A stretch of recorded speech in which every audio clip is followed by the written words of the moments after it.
Christianity, and in particular, I believe it revealed the core elements of Jesus' story. Today, most of the manuscripts are locked away in the Coptic Museum in Cairo. I have been granted special permission to view one of the 1600-year-old texts, an ancient gospel that paints a very different picture of Jesus, the Gospel of Thomas. Yes, the Gospel of Thomas. It is the important one here in this collection. So this is a fragment from the Gospel of Thomas? Yes. Wow, wow, yes. This is absolutely amazing because this is very, very old. The original text is thought to have been written at the same time as part of the New Testament. And arguably this is a more important find in church history than even the Dead Sea Scrolls. It's probably the most important find. Yes, yes. It is the only gospel who speak about the saying of Jesus.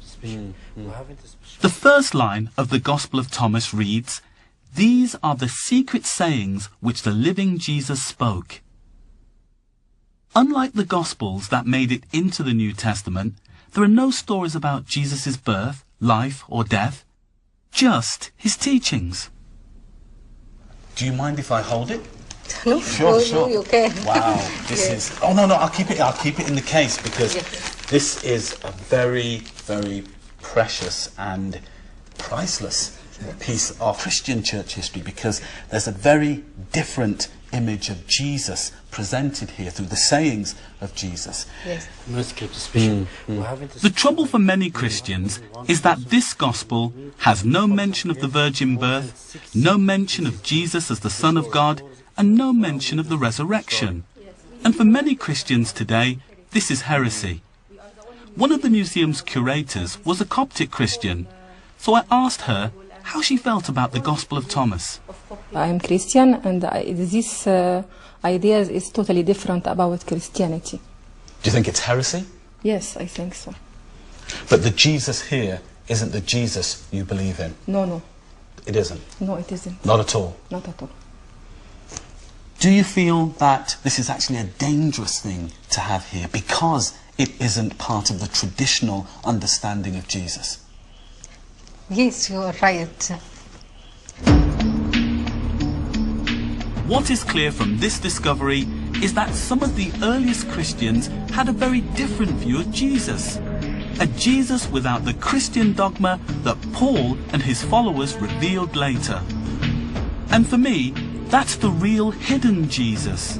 I don't care if Paul borrowed ideas from other pagan gods, or whether Jesus was influenced by the Buddhists, or even whether he is buried in Kashmir.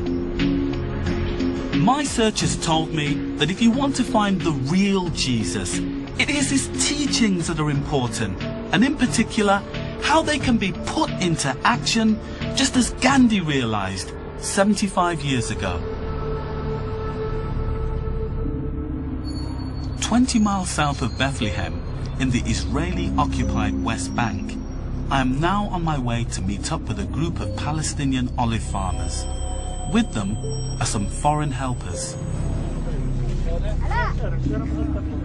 Every autumn, a desperate struggle is played out on the hills around Bethlehem between Palestinian farmers who want to harvest their olives and Israeli settlers who try to prevent them. You can see the rooftops there are part of the settlement. It is a microcosm of the decades-long Israeli-Palestinian conflict. Many of the olive trees are on Palestinian land, right next to the Israeli settlements, and the settlers are worried about their security.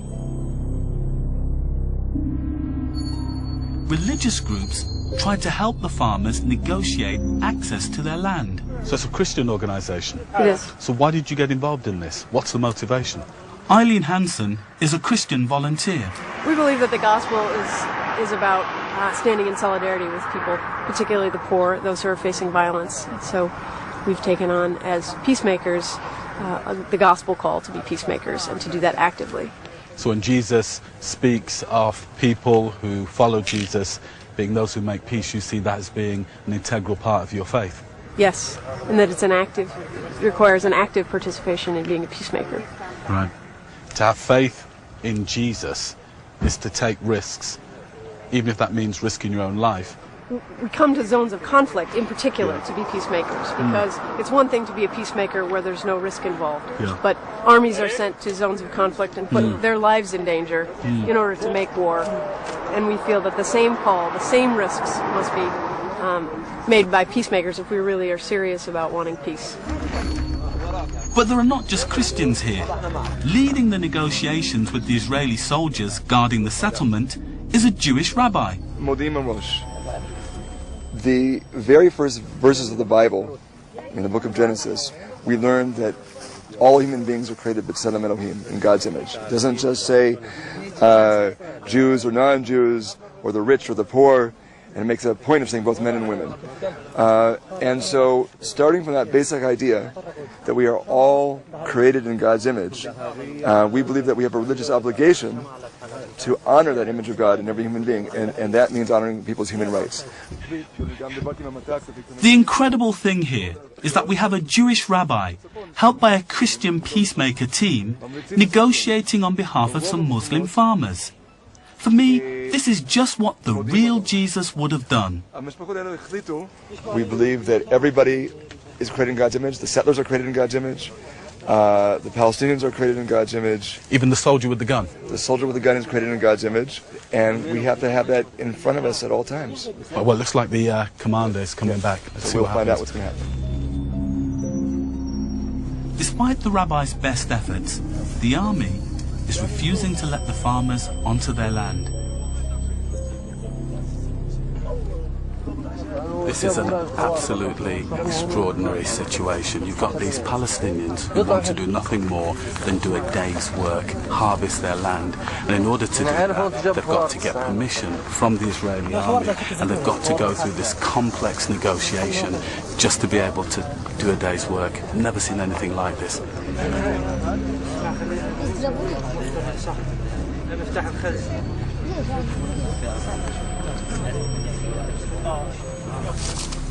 After another hour of negotiation, the Israeli soldiers finally gave in and allowed the Palestinian farmers to go onto their own land. To understand the real Jesus, you have to strip away the doctrine, push aside the dogma, and go to his teachings. And it's a message that we can all buy into. Christians, Jews, Muslims, all faiths. It's a simple message of truth, justice, and human rights for all. And I think if Jesus was around today, this is what he'd be doing. Having now looked outside the Christian tradition, I believe the real Jesus, the one I call the Son of God and my personal Saviour, was a revolutionary teacher, an oppressed Jew who challenged the hierarchy of Judaism and the tyranny of the Roman Empire. And for this reason, Jesus was executed like any political enemy. What he left us with was a universally powerful message about what it means to serve your God, to oppose injustice and oppression wherever it's found. It doesn't matter whether anything in Christianity is borrowed from other religions, and it doesn't matter whether you believe in the virgin birth, resurrection, or even the Christmas nativity. What really matters is Jesus' message, a message that all these religions share, a message that if we follow, we can change the world for the better.